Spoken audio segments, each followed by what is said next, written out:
Hi guys, আজকে ভিডিওর thumbnail দেখে বুঝে গেছেন কি নিয়ে ভিডিও করবো। আর যারা ফেসবুক থেকে দেখছেন তারা হয়তো থাম্বনেলটা দেখতে পাচ্ছেন না। যাই হোক, ইউটিউবে যারা দেখতেছেন তারা অবশ্যই থাম্বনেল দেখেছেন। থাম্বনেলে কি নিয়ে আজকে ভিডিওটা, আজকের ভিডিও হচ্ছে আপনার যে কোনো ছবি থেকে কিভাবে আপনারা যে কোনো ছবিতে যেই লেখা হোক না সেটা কপি করতে পারবেন, কোনো প্রকার সমস্যা হবে না, নির্দ্বিধায় কপি করে। এই জন্য আপনার সর্বপ্রথম প্লে স্টোরে যাবেন, আমি খুব সংক্ষেপে বোঝাবো। এই জন্য আপনার প্লে স্টোরে যাবেন, প্লে স্টোরে যাওয়ার পর এখানে সার্চ করবেন কপি টু ট্যাক্স। এই যে কপি টু ট্যাক্স লেখলে এখানে আসে পড়বে। এই যে কপি টু ট্যাক্স এসে গেছে। আপনারা জাস্ট শুধু এই যে আমি মার্ক করে দেখে দিচ্ছি, আপনারা শুধু এই এখানে একটা ক্লিক করবেন। ক্লিক করার পরে এইরকম একটা অপশন হবে। এখানে অনেকগুলো আপনারা এই যে নিচে আমি মার্ক করে দেখে দিচ্ছি, আপনারা শুধু এটাই ডাউনলোড করবেন। অনেকগুলো ডাউনলোড করলে কিন্তু হবে না, হবে কি না আমি জানি না, সেটা আমি ট্রাই করি নেই। তো আমি আমার কাছে সবচেয়ে ভালো লাগছে এটা, তো আমি এটাই দেখাচ্ছি। এটাই দিয়েই আপনি সব কাজ করতে পারবেন। সব কাজ বলতে বোঝাচ্ছি এটা যে আপনারা যে কোনো লেখা কপি করতে পারবেন সুন্দর করে, যেটা লিখতে অনেক সময় লাগবে কিন্তু কপি করলে অনেক সময় কম লাগবে। সময় বাঁচানোর জন্য কিন্তু এই কাজটা করতে পারেন। তো শিখে রাখুন, অবশ্যই কাজে লাগবে, অবশ্যই কাজে লাগবে।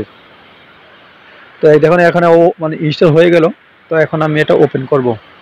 ওপেন করার পর আপনারা কেমনে কি করবেন আমি কিন্তু সব এই ভিডিওতে দেখিয়ে দেবো। কেউ ভিডিওটা একটু স্কিপ করে দেখবেন না। এরকম অপশন আসলে দেখছেন এই ডান পাশে কোনায় যে গ্যালারি অপশন, এখান থেকে যে কোনো ছবিটা সিলেক্ট করতে পারেন। আমি ছবিটা সিলেক্ট করলাম না, কারণ আমার প্রোফাইলে অনেক ছবি আছে, হয়তো আপনারা দেখে নেবেন। আমি তাই ডাইরেক্ট আমার মেমোরিতে গিয়ে আমার যেই ছবিটা সিলেক্ট করে রাখছি আমি সেই ছবিটা দেখিয়ে দিব। আপনারা এরকমভাবে আপনারা অনেকগুলো ছবিতে কাজ করতে পারবেন, ঠিক আছে? ছবি লেখাগুলো কপি করতে পারবেন। তো আমি আমার মেমোরিতে গেলাম, মেমোরিতে যাওয়ার পর আমি এখন ছবিটা আমি যেই ফাইল রাখছি সেই ফাইল থেকে এই ছবিটা আমি মনে করেন আমি নিলাম। এই ছবিটার মধ্যে মনে করেন এই কিন্তু ছবি, এটা কিন্তু লেখা না। এই ছবিটার মধ্যে যা কিছু আছে সবগুলো আমরা লেখাতে কনভার্ট করব।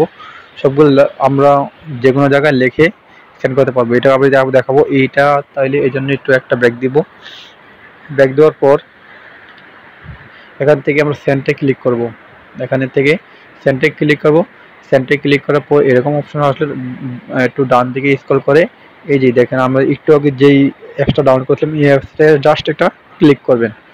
ক্লিক করার পর এরকম একটা ইন্টারফেসে নিয়ে আসবে। এরকম একটা ইন্টারফেসে নিয়ে আসলে এখানে দুইটা ক্লিক করবেন। প্রথম ক্লিক করতে হবে, তারপর আর ক্লিক করতে হবে না। এখান থেকে ওই উপরে একটা টিকমার্ক দেখতে পাচ্ছেন, উপরে একটা টিকমার্ক, এই উপরে একটা টিকমার্ক একটা জাস্ট সুন্দর করে একটা ক্লিক করবেন। ক্লিক করার পরে কিন্তু এটা অটোমেটিক তারা কনভার্ট করে নেবে, ঠিক আছে? আমি উপরে দিই টিকমার্ক দেখছেন, উপরে টিকমার্ক একটা ক্লিক করলে কিন্তু তারা সুন্দর করে এটা আপনার লেখাগুলা এক্সট্রা করে দিয়ে দিবে। যে এখানে যা যা লেখা দেখেন আমাকে ফলো করে, আর বাকিটা আমি বললাম না, ঠিক আছে? এটা বললে হয়তো ফেসবুকে সমস্যা হয়। যাই হোক, এটা আপনারা মানে সুন্দর করে কপি হয়ে গেল, ঠিক আছে? কপি হওয়ার পরে কিন্তু এটা আমি এখন মনে করেন যে একটা নোটপ্যাডে গিয়ে আমি নিয়ে পেশ করে দেখাবো আপনারা কিভাবে আসলে কি করতে পারেন। দেখেন এখন কিন্তু এটা আমি পুরোটা একবার কপি করলাম। কপি করার পর দেখুন এখন এই পুরোটা কপি করার পর আমি এখন আমার নোটপ্যাডে চলে যাব। তো নোটপ্যাডে যাওয়ার পর এখানে আমরা সিম্পলি এখানে জিমেলটা শো হচ্ছে, তাই আমি এই পিকচারটা দিয়ে দিয়েছি, কেউ মনে করবেন না। সেটা ব্যাক দিয়ে আমি গেলাম। এখানে আমার একটা সাইট নিয়ে নিলাম, এটা টেক্সট লেখার একটা সাইট নিয়ে নিলাম। এখানে লিখলাম নোট লেখার পর আমরা নিচে একটু নিচে যাওয়ার পর আমি যেই লেখাটা কপি করেছি সেই লেখাটা এখন যদি এখানে পেশ করে দেখছেন, এখানে কিন্তু প্রত্যেকটা লেখা কিন্তু আমি ইনশাআল্লাহ কাউকে সেন্ড করতে পারবো। কত মজার না বিষয়টা আসলে। ভিডিওটা যদি কেউ নতুন দেখে থাকেন অবশ্যই ভিডিওটা একটা লাইক করবেন, আর বাকিটা বললাম না, আপনি যা ইচ্ছা তা করেন। ধন্যবাদ।